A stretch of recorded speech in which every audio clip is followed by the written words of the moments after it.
tenais d'abord à vous remercier.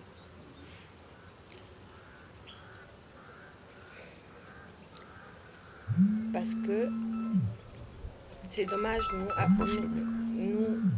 êtres humains, on a tendance à se rendre compte de la valeur des choses que lorsqu'on les perd.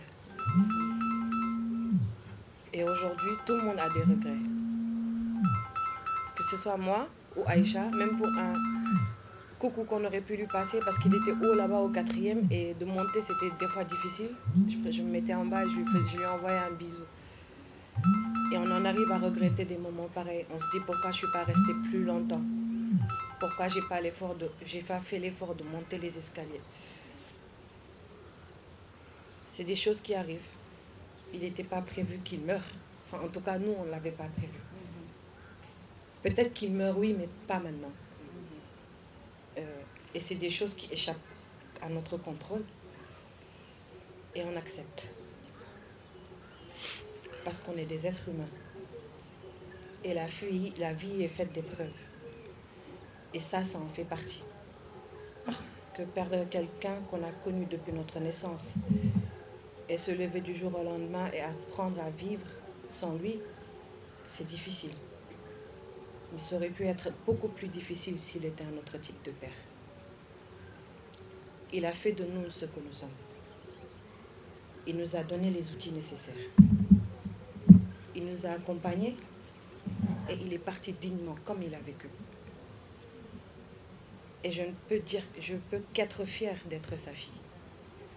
On me demanderait de renaître 1000 fois. Je voudrais que ce soit lui qui soit mon père.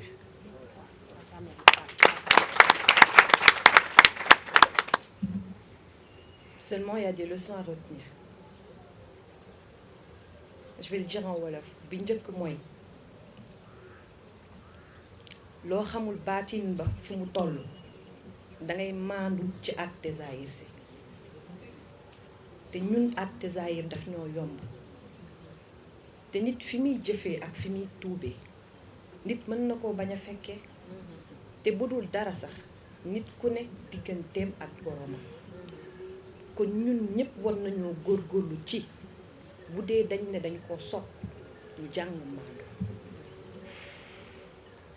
parce que ñàkk maandu bari na lu mu yàq te ñàkk maandu bari na ñu mun nar a lor ëllëg c'est pas pour rien que yàlla wax ne li gën bokk na ci piliers yi gën a dëgër maandu te bokk na ci li gën a jafe on a tendance à dañuy am bijou di ko seetaan wala di ko taqalal suñu bopp ba mu dem ñu setal ko setal ak taqal sax nit mënu ko ndax yàlla ku mun na ma setal bu la ñëpp doon këpp ban doo taq waaye ku mun na ma setal bu la ñëpp doon setal tamit doo set mais dañuy sant yàlla bim ñu boolee ci njabootam et je vous remercie du fond du cœur pour cet hommage que vous lui avez rendu. Vous l'avez rendu à quelqu'un de grand, à quelqu'un de sincère, à quelqu'un d'honnête, à quelqu'un de pieux, à quelqu'un avec des principes auxquels il s'est accroché jusqu'à la fin. Il a lutté, il a vécu dignement et il est parti très dignement. Il est parti tellement dignement que tu l'aurais vu, tu te serais demandé s'il était vraiment mort. Et moi, je ne doute pas du fait qu'il soit au paradis. Yàlla moo ko wax yàlla ñu ne rus naa lakk ki nga xam ne jëmbat na loo xamante ne mi ngi jëriñ ay doomu aadama